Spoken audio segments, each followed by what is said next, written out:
জাপোরোজিয়া পারমাণবিক বিদ্যুৎ কেন্দ্রে আগুন, একে অপরকে দুষছে ইউক্রেন রাশিয়া। ইউক্রেনের জাপোরোজিয়া পারমাণবিক বিদ্যুৎ কেন্দ্রের কুলিং টাওয়ারে আগুন লাগার ঘটনায় একে অপরকে দোষারোপ করছে কিয়েভ ও মস্কো। গতকাল রোববার এ অগ্নিকাণ্ড ঘটে। 2022 সালে দুই দেশের মধ্যে যুদ্ধ শুরুর পর একদিন পরই বিদ্যুৎ কেন্দ্রটির নিয়ন্ত্রণ নেন রুশ সেনারা। ইউক্রেন, রাশিয়া ও আন্তর্জাতিক পরমাণু শক্তি সংস্থা IAEA জানায়, আগুন লাগার ঘটনায় বিদ্যুৎ কেন্দ্রটিতে তেজস্ক্রিয়তার মাত্রা বেড়ে যাওয়া বা পরমাণু সুরক্ষায় খারাপ প্রভাব পড়েছে এমন কিছু শনাক্ত করা যায়নি।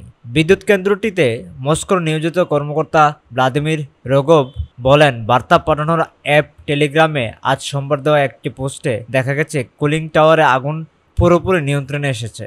তিনি ও জাপোরিজিয়া অঞ্চলের মস্কোর নিযুক্ত গভর্নর ইয়েভজেনি বেলেটস্কি এ ঘটনার জন্য ইউক্রেনের সামরিক বাহিনীকে দায়ী করেছেন। এদিকে ইউক্রেনের প্রেসিডেন্ট ভ্লাদিমির জেলেনস্কি সামাজিক যোগাযোগ মাধ্যমে দেওয়া এক পোস্টে বলেন, রুশ দখলদাররা এই অগ্নিকাণ্ডের সূত্রপাত ঘটায়। তারা ইউক্রেনের উপর এর দায় চাপিয়ে ব্ল্যাকমেইল করার চেষ্টা করছে। বর্তমানে বিদ্যুৎ কেন্দ্রটিতে তেজস্ক্রিয়তার মাত্রা স্বাভাবিক আছে বলে নিশ্চিত করেছেন তিনি। সেখানকার প্রেস সার্ভিসও একই তথ্য জানিয়েছে।